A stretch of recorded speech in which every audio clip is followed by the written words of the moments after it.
You know, I'm going to say something controversial, and that's the fact that I am hopeful for the young generation. The boomers, these old people, they aren't hopeful for young people. All they can do is complain. And to be fair, all a lot of young people may do is complain as well. But there's something different about this young generation. It's that we've woken up to the fact that something is horribly wrong in America. The problem with the older generation is that they don't see the potential in the younger generation. They're missing out on what young people not only want, but need and are desperately searching for. Young people are looking for a purpose. They need a purpose. They need a leader. They need direction. They need people with conviction, and they need the truth. They see that a lot of the older people are telling them they don't have a purpose in life. They just have to suck it up, put their head down, and deal with whatever life throws at them. They don't have a purpose. They're not going anywhere. That's why they need direction. They don't think they're going anywhere because they don't have anyone leading them. The best the best leaders we have in America, they're not that good.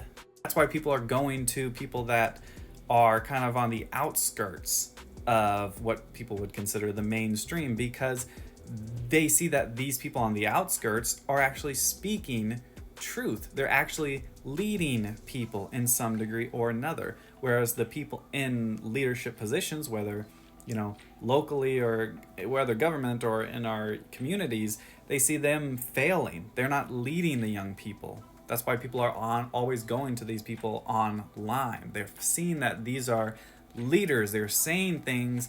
They're being controversial, which controversial is now just speaking reality, but they're not hiding from it, and people are desperately looking for this type of information.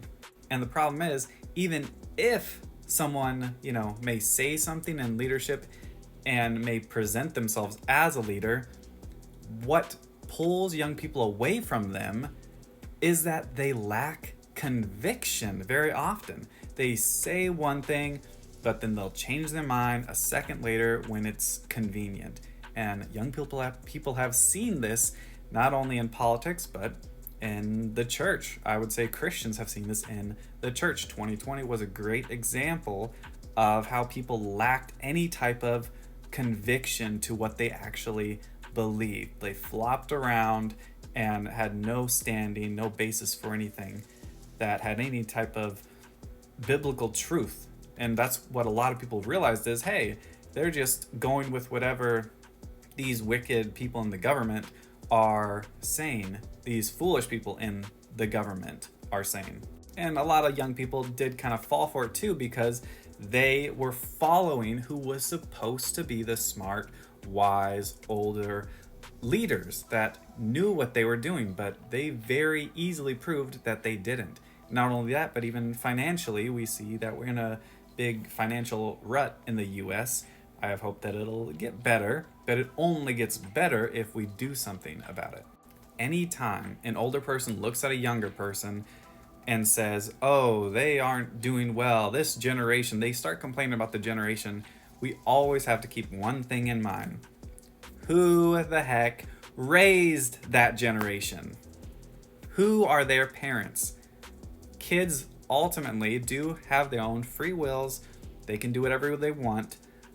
But very often it is the parents that are at fault primarily, because they were the ones that had a responsibility to raise these kids the correct way, and they didn't. So if young people seem dumb, foolish, unwise, well, that's because they did not get proper training from their parents. And maybe their parents didn't even get proper training. Maybe they make a lot of mistakes too. But somebody has to take responsibility at one point. And I'm not saying to all the young people, just start automatically blaming all the old people for every problem. I'm saying, old people, you need to man up, take responsibility for your failures, and start trying to reach out to young people. And young people, take responsibility for yourself and start making a change. continue to seek the truth, continue to act with conviction on what you believe in, and hopefully you're being guided by the ultimate wise counselor, God. Because we don't want to spend our life following somebody that just has a lot of opinions that we may like, but are they based in truth? That's the question we need to ask ourselves.